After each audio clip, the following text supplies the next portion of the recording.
Hey, it feels different, right?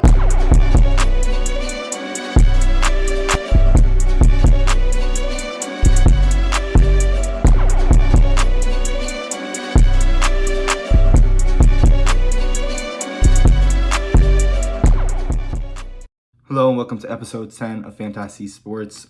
Today, just like last week, I want to get into the NFL. This week was a extremely big week for injuries. This was by far the most injuries we've seen in a week of football since probably 2014. It's very, I wouldn't say concerning, but I would definitely say it's worrisome how many players went down and did not return or had serious injuries this weekend. I'm just going to read down the list of people that I wrote that, wound up getting injured and did not return to the game. Obviously, there's some more serious injuries than there are mentioned here. But I'm just going to go top to bottom from every game, and then I'm going to hop into each game, what I saw out of it, and what I expect to see from the rest of the season from certain teams. So heading off, Odell got injured in the Bengals game. He did not return to the second half, if I recall. John Harbaugh said it wasn't a serious injury, but with just the way he's been trending, pretty sure it'll wind up coming down to being another couple games. In the Bills game, Micah Hyde did not return to the game, pulled his hamstring. In the Bears game, Darnell Mooney and Eddie Jackson went down. In the Cowboys game, Zach Martin got injured. For the Broncos, Kareem Jackson and Logan Thomas both left the game. For the Detroit Lions, obviously C.J. Gardner-Johnson, David Montgomery, and James Houston all got injured. Pretty serious injuries for C.J. Gardner-Johnson, James Houston. Not sure about David Montgomery yet, but obviously not what you want to see out of a player who just had a pretty much best year last year with the Eagles, and then coming off that, he signed with the Lions for 1 year. Very high expectations, and it's upsetting. For the Colts, Anthony Richardson left the game for concussion protocol. He was not ruled yet that he has concussion. Same thing for the Raiders. Davante Adams also had a concussion and entered concussion protocol. For the Giants, Saquon Barkley, big thigh injury, not what you want to see. Obviously, when he went down, it didn't seem that serious. He said he just, had a little bit of an ankle injury. It wasn't really too concerning. But then with the recent news, he's obviously going to miss 3 games or the next 3 games. And it does appear to be serious. We have Nick Chubb, who went down on Monday Night Football with a horrific injury. You don't want to see that either. It's just injuries on top of injuries on top of injuries. Tariq Woolen did not return to the game on Sunday as well for the Seahawks in that game. I'd like to say that you hope that it doesn't have anything to do with the fields, and you hope that the safety or player safety continues to get better with the additions of the helmets and padding. But with the way it just seems though this season in particular, to start off the first 2 weeks, having all these major injuries. I know they did just do tests this past year on different headgear. So you barge the question if maybe, the way they're hitting them with this certain headgear is, doing anything, or the way they're tackling with different padding changes anything. But obviously this weekend, Nick Chubb is probably the biggest person that got injured or biggest star that got injured. And you pray for him because it's the same injury that he had in college in Georgia. And just same legs, same type of tears, and all his major, ligaments. It's just terrible to see. So you don't want to see that. Obviously, I wish him the best. Although I know I am not, not like he's gonna hear it anyway. But yeah, let's start from Thursday Night Football, head all the way down to Monday Night Football. There's some games here that I'm not gonna really talk about, just because. Not because they were, there's just not much to get away from them, such as like the Bills and Raiders game. They got blown out by 4 touchdowns. So it's just, there's not a lot to talk about. But the Vikings-Eagle game was very entertaining. It was an extremely hardly played game by the Vikings. It does seem as though the Vikings did, were fighting from behind the whole game. The Eagles never really had to sweat it out. But the Vikings losing, a game where, Kirk Cousins threw 350 yards and 4 touchdowns with almost a perfect passer rating, or 128 passer rating. You just hate to see it. It's hard for the defense to just keep up with these offenses, I feel like, nowadays, and you see that more and more. This week there was very high scoring. For the Eagles, I'm not really sure what I like out of Jalen Hurts and A.J. Brown. Obviously, that connection was a little iffy the first 2 weeks, but Jalen Hurts looks a little slumped with his throwing, so I'm not too hype about that. But with all that being said, it was a very good game. Justin Jefferson still looks like the best wide receiver in the league. Jordan Addison looks very good.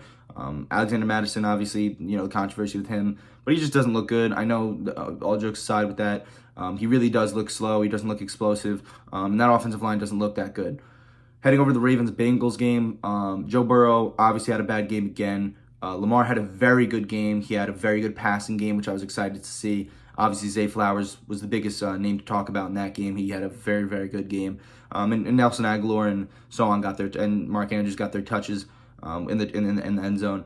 But the Bengals looked stagnant on offense. It was only a 3-point game, but obviously the Ravens won. So I'm just not too excited from what I was seeing out of Jamar Chase. T. Higgins had a huge game. Tyler Boyd didn't look that good. Joe Burrow didn't look that good. Joe Mixon didn't look that good. Their defense didn't look that good. It seemed as though the Ravens had possession and controlled the game for a majority of it. But with that being said, I don't think the Bengals are going to be bad by any means. They're 0-2, and they played two pretty good teams in their division. So, another week, have to see where it goes. Seahawks-Lions game last year was a fantastic game. This year was a fantastic game. Obviously, the Lions lost by 6. I think this was a poor coaching job. I don't think it was more or less on the Lions' defense or offense. I do have to admit, though, that the defense did not play their best. I know they lost C.J. Gardner-Johnson in the game, and James Houston, two really vital players for their defense. But the offense looked really good. I know Monrod didn't do that well, and he did wind up getting injured in the game as well. And you don't want to see that. I don't think that it's a significant injury, but I do think it'll slow him down in the upcoming weeks. With that being said, I did like the game Geno had after a poor performance last week, and same thing for Kenneth Walker. I'm sure Jackson Smith will wind up getting his touches inevitably, and DK Metcalf getting that chest hit and then wind up coming back. So, very interesting game. Not a lot to take away from it other than maybe poor coaching on the Lions. Both offenses were really good. When it's a shootout like that, you can't really say that either defense was doing anything wrong. It just seems like the offense has had a good day. And then for the Colts-Texans, I really liked what I saw out of Richardson when he was in. I really liked what I saw out of Stroud when he was in. For the Texans, I don't know what there is to come. It's weird because their team is so weirdly put together. It's like you expect their defense to be really good, but it's not. With all the signings they have, and Will Anderson and Jimmy Ward and Derek Stingley, it's just you expect it to be a little bit better than it is. But it's not that good, and their team's not that good. But they have a decent offense, and you expect their defense to play a little better. And you don't expect them to lose 31-20. And it looked like they were down 31-10 at one point, I think, or 28-10, something of that sort. You expect them to just play a little better. So it's a little confusing. I'm not sure too much what the Texans are. Maybe it's the coaching. I know they do have that new head coach out of the 49ers, and you expect him to be a little more defensive-minded, a little defensive-focused, but he's not. With that being said, I do like what I saw out of both starting quarterbacks, rookie quarterbacks, in both games on the ground. Although the Colts didn't have Jonathan Taylor or Deion Jackson, not waived, but just didn't play Deion Jackson, play Zach Moss. The ground game for the Texans was, just a figment of imagination. Dameon Pierce looked slow. When they rotated guys in, it didn't look good. So definitely got to work on that. Bears, Buccaneers. Justin Fields had another really bad week. Khalil Herbert, wide open, wheel route down the middle, missed him. I don't really want to talk too much about fantasy. My fantasy team did not do good this week. But regardless of that, the Buccaneers look really good. They look good on both sides of the ball, defense and offense. Baker Mayfield looks really solid. And I'm not sure too much what the Bears, their problem is right now. They looked all right on defense. I'll definitely say that. They looked more the part on defense. But when it comes to Justin Fields and that offense, and DJ Moore, and I know Darnell Mooney went down, but, Chase Claypool was getting, yelled at last week for his lack of effort. So definitely a lot of questions for the Bears, and I don't know if it's coaching. I don't know if it's just the offense can't get it going together, but definitely got to work on that. As for the Chiefs and Jaguars, it wasn't a bad game. Just, Chiefs outplayed the Jaguars on that day, and, it didn't seem as though both offense could get anything going. Obviously, Mahomes still finished with 300 yards and 2 touchdowns, but I didn't feel like either team was super dominant or in control. Very slow-paced game, very not exciting game. It was definitely on my game for the week, and it just didn't pan out that way. But not too much to talk about that other than the fact that Christian Kirk had a big week. Travis Kelce looked himself coming back, and Mahomes obviously, was playing the part. The Packers-Falcons game, that was a really good game. Packers need to get their wide receivers back. They need Watson back. I think Dubs might have been out for that game.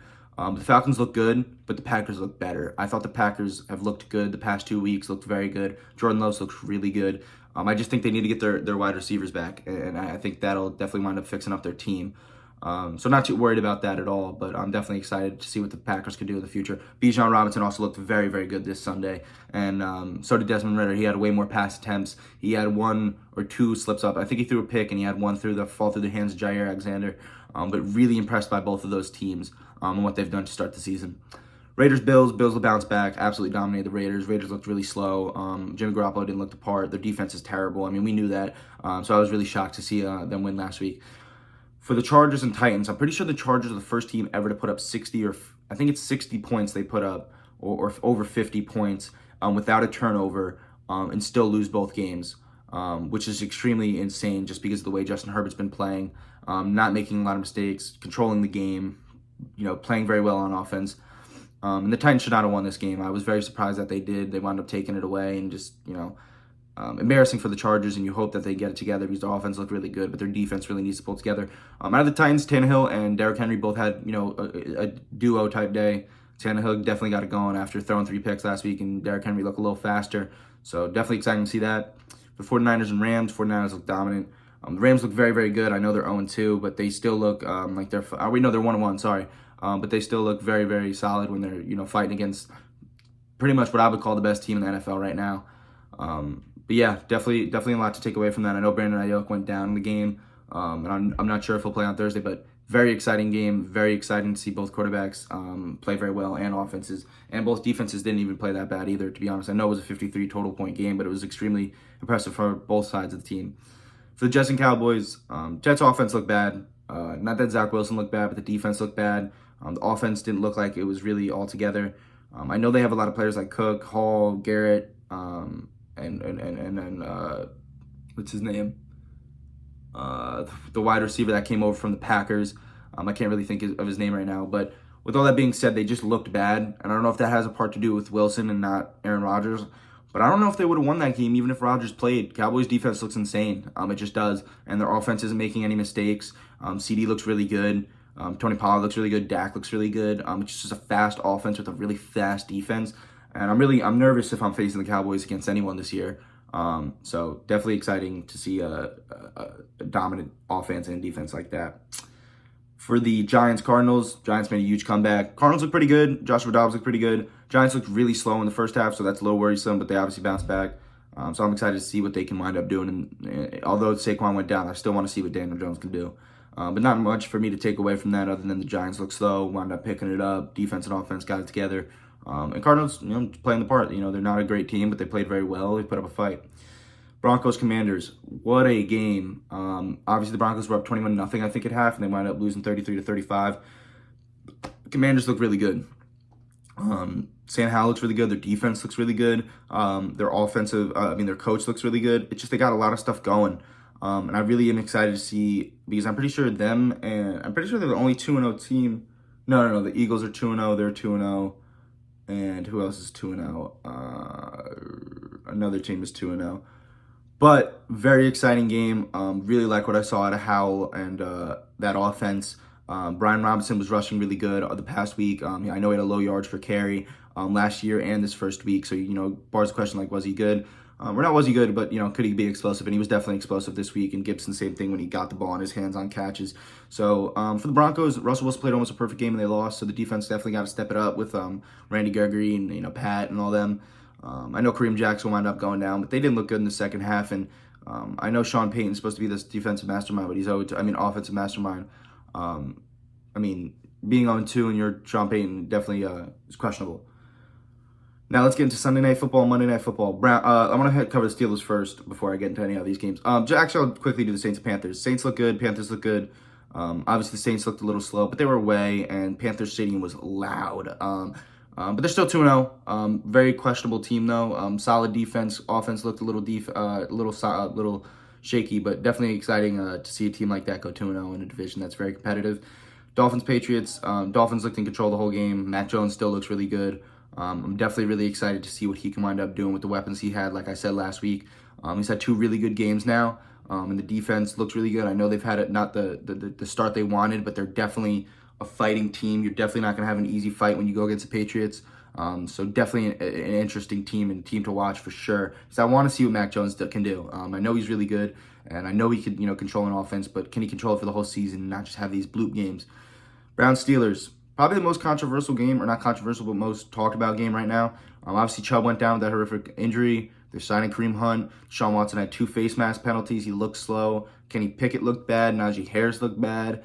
That offense looked bad. The Steelers' defense looked crazy. Just a lot to take away from the game. I'm not really sure as a Steelers fan what I liked and what I didn't like. I can tell you I love TJ Watt and I love that defense. But it really gets scary when you see Kenny Pickett go out there and consistently just not play good. Like, he's just not doing stuff right. and Matt Canada just can't keep having a bad offense. My cousin actually texted me today that we have not had a 400-yard total game since Matt Canada has become our offensive coordinator. And you wonder, is that because of the weapon? Can't be, because we have George Pickens, Pat Freiermuth, Calvin Austin, all these players and a good offensive line in Najee and Warren, who seem as though that they can make a decent offense. And then you get Matt Canada running these weird jinky plays, and it's just confusing. And it's like, is Kenny Pickett making the wrong reads? Is he making the right reads? Why isn't he feeling as though he can control an offense? Because that's definitely what it looks like. I'm not sure if he said that. Obviously, I know he didn't say that, but it's confusing. But yeah, definitely a really interesting game to take away from. And I know Deshaun is definitely frustrated the way he was playing. So I'm excited to see what he can do again next week, just because it seems as though he's not the good quarterback that he used to be. In the season before the Browns, I'm pretty sure he had 33 touchdowns and seven interceptions, 4,000 yards.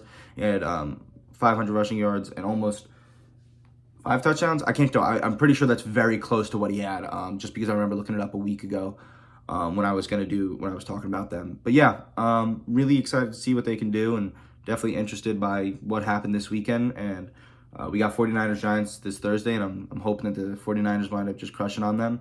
So yeah, I hope you guys enjoyed this video, and if there's anything different you want me to do, just let me know. I'm really liking doing this, going down the list. I think next week I'm going to focus a little more on my fantasy team and talking about fantasy players, pickups and drops and ads and all that. But I always appreciate you guys watching, and I hope you tune in next week. Thank you.